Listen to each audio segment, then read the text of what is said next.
আসসালামু আলাইকুম, কেমন আছেন সবাই? আশা করি সবাই ভালো আছেন। আজকে আমি দেখাবো মাছ রান্নার রেসিপি, কিভাবে খুব অল্প সময়ে মাছ রান্না করে নেওয়া যায়। তো প্রথমে তেলে পেঁয়াজ মরিচটা ভেজে নিয়েছি, তারপরে দিয়ে দিলাম এক এক করে সব মশলাগুলো দিয়ে ভালোভাবে তেলে ভেজে নিব মশলাটাকে। তারপরে দিয়ে দিব পরিমাণ মতো পানি।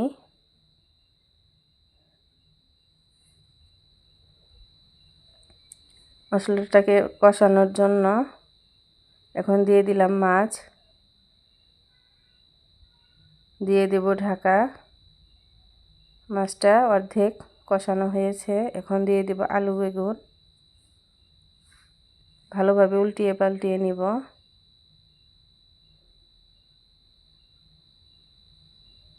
ঢেকে দিব আবার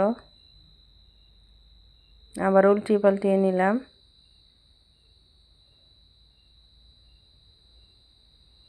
আবারও ঢাকতে হবে, দিয়ে দেব ঢাকা। এখন আবার উল্টিয়ে পাল্টিয়ে নিয়ে দিয়ে দেব পরিমাণ মতো পানি।